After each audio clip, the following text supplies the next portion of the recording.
الحمد لله الحمد لله الذي أنعم علينا بنعمة الإيمان والإسلام. أشهد أن لا إله إلا الله وحده لا شريك له، وأشهد أن سيدنا محمدا عبده ورسوله لا نبي بعده. اللهم صل وسلم وبارك وترحم على هذا النبي الكريم وعلى آله وأصحابه ومن تبعهم بإحسان إلى يوم الدين. أما بعد، فيا أيها الحاضرون، أوصيكم وإياي بتقوى الله وطاعته لعلكم ترحمون. وقال الله تعالى في القرآن العظيم: أعوذ بالله من الشيطان الرجيم. يا أيها الذين آمنوا اتقوا الله حق تقاته ولا تموتن إلا وأنتم مسلمون. Ma'asyiral muslimin, hadirin sidang salat Jumat rahimakumullah. Mengawali khutbah di siang hari ini, khatib berwasiat untuk diri pribadi dan para jamaah, marilah senantiasa kita jaga, kita tingkatkan kualitas iman dan takwa kita kepada Allah Subhanahu wa taala dengan berupaya melaksanakan apa-apa yang diperintahkannya dan berusaha sekuat tenaga meninggalkan apa-apa yang dilarang oleh Allah Subhanahu wa taala. Karena hanya dengan modal iman dan takwalah Allah akan menjamin kebahagiaan kita fid dini wad dunya wal akhirah. Amin amin amin ya rabbal alamin. Ma'asyiral muslimin rahimakumullah. Tak terasa waktu itu begitu cepat. Kita merasa atau tidak, Ramadan sudah lewat. Bulan peningkatan amal Syawal juga telah pergi. Kini kita berada di bulan Dzulqa'dah. Kita dianjurkan di dalamnya untuk senantiasa meningkatkan syukur kita kepada Allah atas segala nikmat-nikmat rizki yang Allah berikan kepada kita semuanya. Paling tidak kita menggunakan nikmat sehat, nikmat kuat, nikmat iman, sehingga dengan nikmat itulah kita mampu dan mau hadir di tempat yang mulia ini dalam rangka kebutuhan kita, yakni bermunajat kepada Allah, melaksanakan ibadah salat Jumat di siang hari ini. Ma'asyiral muslimin, sidang salat Jumat rahimakumullah. Allah hanya memerintahkan kita untuk bersyukur atas segala nikmat-nikmat yang Allah berikan kepada kita. Maka janji Allah, kalau kita pandai bersyukur, Allah akan menambah nikmatnya. Tapi kalau kita kufur, Allah tidak mengurangi nikmatnya, tapi langsung mengancam siksa Allah amatlah sangat pedih. Mudah-mudahan ketika kita pandai bersyukur atas nikmat dan rezeki yang Allah berikan, Allah senantiasa memberikan hidup yang berkah, Allah senantiasa memberikan rezeki yang berlimpah, dan mudah-mudahan kita ditakdirkan seperti saudara-saudara kita diundang oleh Allah untuk bisa hadir ke Mekah dan Madinah. Amin amin ya rabbal alamin. Ma'asyiral muslimin rahimakumullah. Seorang ulama Timur Tengah mengatakan hakikat nikmat, hakikat rizki Allah itu hanya ada 4. Yang pertama, nikmat yang berupa harta benda. Beliau mengatakan innatun nikmat, nikmat yang paling hina, nikmat yang paling buruk di hadapan Allah Subhanahu wa taala. Nikmat itu adalah nikmat harta benda. Kenapa? As-Sajali As-Sarqawi mengatakan bahwa nikmat harta benda itu merupakan nikmat yang paling hina. Karena tugas kita di dunia ini tidak ada yang lain kecuali hanya untuk beribadah kepada Allah Subhanahu wa taala. Allah berfirman, "A'udzu billahi minasyaitonir rajim. Wa ma khalaqtul jinna wal insa illa liya'budun." Tidak aku ciptakan jin dan manusia, kata Allah, kecuali hanya untuk beribadah beribadah kepadaku. Maka manusia dengan dalih beribadah kepada Allah, ia sibuk mencari rezeki Allah. Nyatanya banyak di antara kita sibuk mencari harta, malah lupa untuk beribadah kepada Allah Subhanahu wa ta'ala. Yang kedua, bahwa dengan harta benda ini di dunia saja, kalau kita gemar menyimpan harta benda, maka Allah mengancam di dalam Quran surat At-Taubah ayat 31.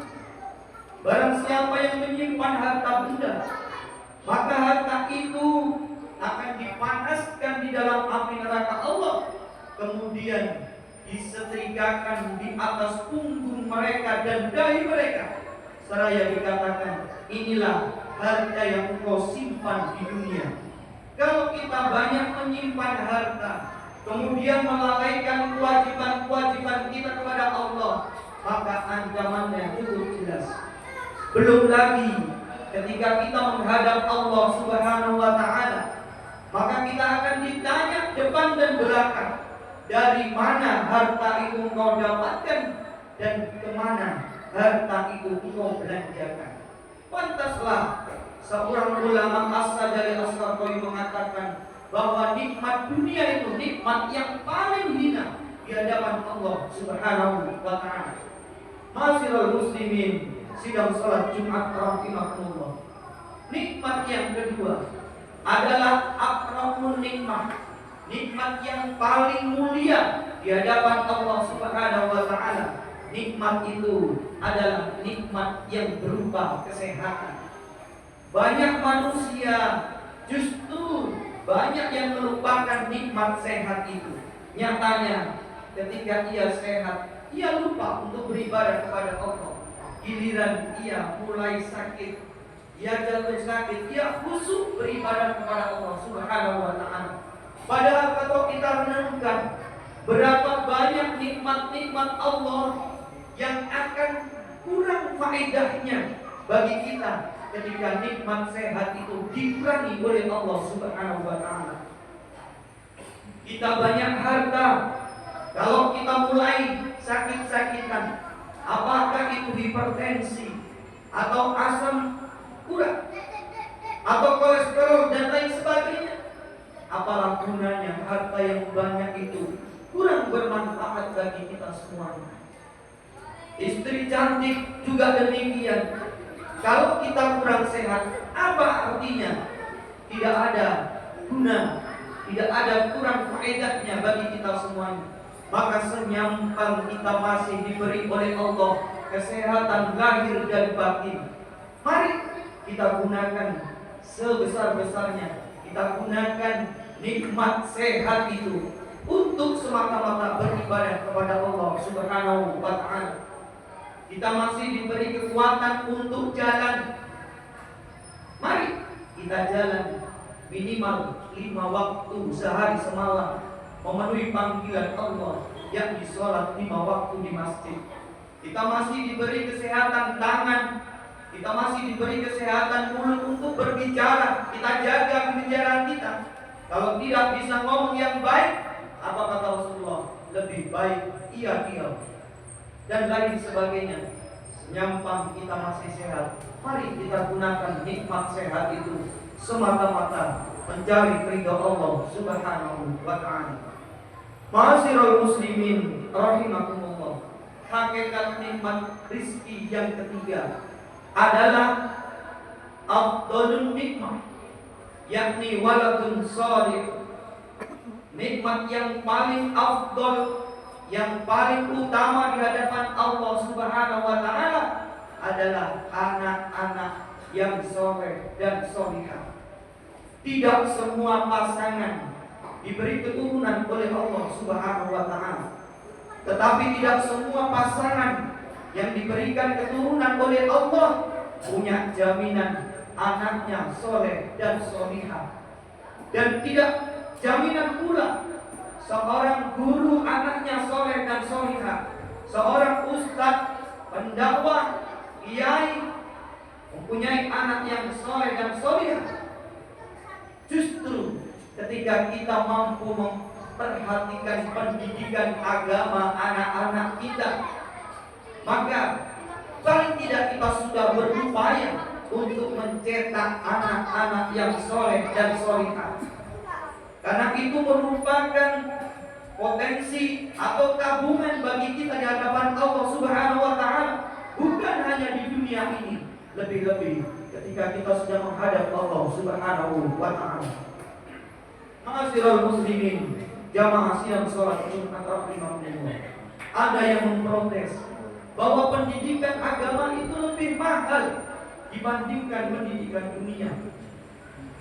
Tapi perlu kita ketahui bahwa apapun yang kita keluarkan untuk kepentingan agama Allah, maka hakikatnya kita berjihad di jalan Allah Subhanahu wa Ta'ala. Allah berfirman, jahidu bi amwalikum wa anfusikum, jihadlah dengan hartamu dan dirimu. Maka ketika kita mengeluarkan harta untuk pendidikan agama anak-anak kita, bisa kita pastikan apa-apa yang kita keluarkan itu akan menunggu kita di hadapan Allah Subhanahu wa Ta'ala sebagai amal jariah kita selama hidup di dunia ini. Ma'asyiral muslimin, sidang salat Jumat rahimahumullah, yang terakhir, nikmat, hakikat nikmat, hakikat rizki yang paling utama di hadapan Allah Subhanahu wa Ta'ala adalah nikmat yang berupa keridhaan Allah Subhanahu wa Ta'ala. Di dalam Quran surat Al-Bayyinah, Allah mengatakan, a'udzu billahi minasy syaithanir rajim, jazaohum inda rabbihim jannatu 'adnin tajri min tahtiha al-anharu khalidina fiha abada radhiyallahu anhum wa radu an, dzalika liman khashiya rabbah. Balasan bagi orang-orang yang senantiasa bertakwa kepada Allah, yakni surga Aden yang mengalir di bawahnya sungai-sungai, mereka kekal di dalamnya selama-lamanya. Allah ridho kepadanya dan mereka ridho kepada Allah, dan itulah balasan bagi orang-orang yang taat kepada Allah. Ma'asyiral muslimin rahimakumullah, Allah ridho kepada mereka.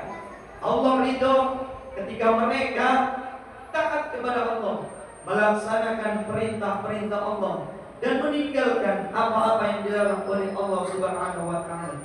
Dan mereka juga ridho kepada Allah dengan balasan yang Allah berikan kepada mereka, yakni berupa surga Aden yang mereka kekal di dalamnya.